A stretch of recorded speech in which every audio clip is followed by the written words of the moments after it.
दोस्तों, एक देश जिसमें रिलीजियस प्रोसीजन के दौरान पत्थरबाजी होती है, कर्फ्यू लग जाता है और आर्मी को सड़कों पर उतरना पड़ता है, वहां के लोग अपना ही घर छोड़कर भागने पर मजबूर हो जाता है।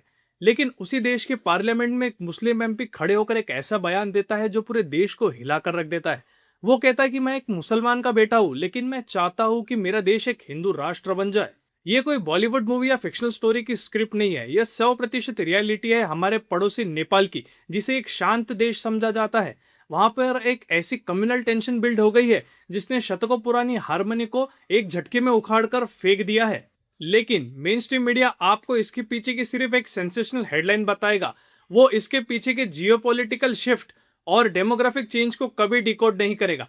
अगर आप चाहते हैं कि आप बिना किसी पॉलिटिकल पीआर के या शुगर कोटिंग के रियल जर्नलिज्म देखें, तो हमारे चैनल को सब्सक्राइब कर सपोर्ट करें और साथ ही साथ वीडियो को लाइक करें, because we here stand for deep and fearless journalism. चलिए अब टॉपिक पर वापस आते हैं। कहानी शुरू होती है नेपाल के मधेश तेराई बेल्ट के सुनसरी डिस्ट्रिक्ट के कप्तानगंज से। सावन का महीना चल रहा है। हिंदू भक्त कोसी नदी से जल लेने के लिए बोल बम यात्रा शुरू कर देते हैं। सब कुछ नॉर्मल चल रहा था, भजन बज रहे थे, भगवे झंडे लहरा रहे थे और यात्रा शुरू थी। लेकिन इसी बीच डीजे के आवाज और रिलीजियस फ्लैग्स को लेकर दो कम्युनिटीज के बीच में एक तीखी बहस हो जाती है और देखते ही देखते ये बहस स्टोन पेल्टिंग में कन्वर्ट हो जाती है।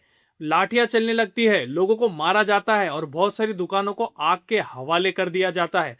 वहां पुलिस आती है और सिचुएशन कंट्रोल करने के लिए उन्होंने टीयर गैस का अटैक किया और एरियल फायरिंग भी की। लेकिन इस फायरिंग की वजह से कुछ लोग मारे जाते हैं और बहुत सारे लोगों को अस्पताल में एडमिट करना पड़ता है। देखते ही आग सिरा, सरलाई, धनुषा और सप्तारी में फैल जाती है। शहर के शहर कर्फ्यू में लॉक हो जाते हैं। नेपाल की आर्मी को सड़कों पर उतरना पड़ता है और नेपाल के प्राइम मिनिस्टर बालेन शाह को नेशनल टेलीविजन पर आकर पीस की अपील करनी पड़ती है। लेकिन सबसे बड़ा सवाल यह है कि क्या सिर्फ एक डीजे के इशू की वजह से पूरे शहर को आग लगाना सही था? ऑब्वियसली नहीं। डीजे का इशू तो सिर्फ एक ट्रिगर था, लेकिन ये गन लोड बहुत पहले से ही हो रही थी। नेपाल के तेराई रीजन में ग्राउंड रियलिटी पिछले कुछ सालों से बहुत बदल चुकी है। वहां के लोकल हिंदू और सिविक ऑर्गेनाइजेशन कब से ही वार्निंग दे रहे थे कि पोरस बॉर्डर के थ्रू बहुत सारे इलीगल इमिग्रेंट्स नेपाल में आ रहे हैं, चाहे वो इलीगल रोहिंग्या मुस्लिम्स हो या इलीगल बांग्लादेशी इमिग्रेंट्स। वो नेपाल में आके बहुत रैपिडली सेटल होने लगे थे। लोकल पब्लिक को लगा कि उनकी आइडेंटिटी डाइल्यूट हो रही है। वहीं पे माइनॉरिटीज में आइसोलेशन का फियर बढ़ने लगा। यही वजह है कि कप्तानगंज में हुआ एक छोटा विवाद एक लोकल रेजिस्टेंस वायलेंट बन गया और इसी दौरान सड़कों पर नारे लगने लगे, इलीगल आउटसाइडर्स गो बैक। आग इतनी भड़क चुकी थी कि कुछ वल्नरेबल मुस्लिम फैमिलीज को अपना घर छोड़कर भागना पड़ा। लेकिन इसके पीछे का सबसे बड़ा प्लॉट ट्विस्ट अभी बाकी था। जब वहां की सड़कों पर दंगे भड़क रहे थे, तब वहां के पार्लियामेंट में राष्ट्रीय प्रजातंत्र पार्टी के मुस्लिम एमपी ताहिर अली भट्ट ने पार्लियामेंट में वो बयान दिया जिसने इसका पूरा डिस्कोर्स ही बदल दिया। उन्होंने कहा कि मैं एक मुस्लिम हूं, लेकिन मैं चाहता हूं कि नेपाल एक वैदिक सनातनी हिंदू राष्ट्र बन जाए। उनका लॉजिक ये कहता है कि 2008 से पहले जब नेपाल एक कॉन्स्टिट्यूशनल हिंदू राष्ट्र था, तब मुस्लिम्स को ज्यादा रिस्पेक्ट और ज्यादा सेफ्टी थी। वो कहते हैं कि जब वहां के लोग हज पर जाते थे तो उन्हें स्टेट एक स्पेशल सम्मान देता था, 100 फ्लावर्स इन वन गार्लैंड के कंसेप्ट के अंदर। उनका कहना है कि 2008 के बाद से जब से सेकुलरिज्म इम्पोज्ड हुआ है, तब से वोट बैंक पॉलिटिक्स ने देश को बांटना शुरू कर दिया है। तो दोस्तों, इस पूरे ब्रेकडाउन का टेक अवे क्या है?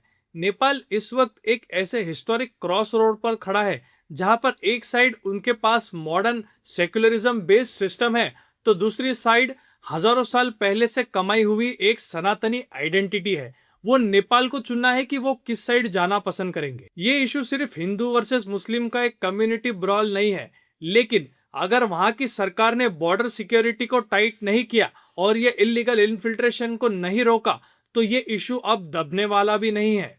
इस पर आपका क्या सोचना है? क्या नेपाल को फिर से वर्ल्ड का एक्सक्लूसिव हिंदू राष्ट्र बन जाना चाहिए या मॉडर्न सेक्युलर लॉस ही इसका एकमात्र उपाय है?